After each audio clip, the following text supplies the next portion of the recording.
دليل شيوعي محمد الجربة، عملي مبيعات في محل السباعي، منها بتعذيب وقتل وضرب عبد الله القايد الأغبري، أنا وعبد الله السباعي ومحمد الحميدي ووليد العامري ومنيف المغلس. تواجد عبد الله القايد الأغبري من الساعة 6 مساء وأنا أتيت إلى عندهم الساعة 8 مساء.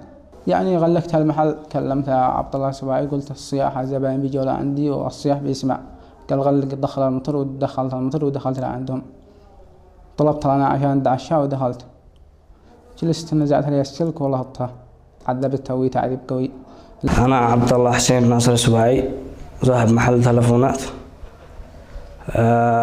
فالقضية أن الأخ عبد الله قايد كان قد له 5 أيام و6 أيام، إحنا ضربناه ضرب.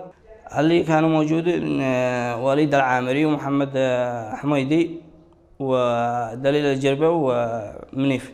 محمد عبد الله محمد الحميدي، أعمل في محلات عبد الله حسين السباعي. قمنا بضرب وتعذيب الأخ عبد الله قايد، فقمنا يعني بضربه في المجلس.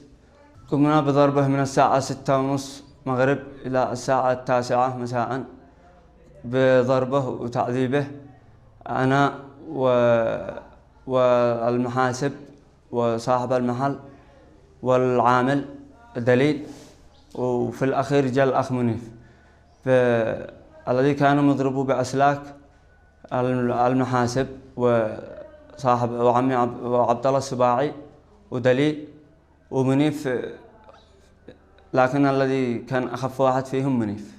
كان دوري أنا في الضرب عدة ملاطيم وزبطة. بعد ما أسعفناه إلى المستشفى، عندما قالوا لنا أنه توفى، أتوا إلى عندنا البحث وحجزونا في المستشفى.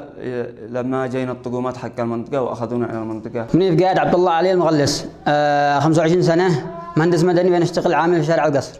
بعد ما وصلت لقى اللي اعترفت بهم اللي هو بصرت أنا بيضربوه وليد ودلي.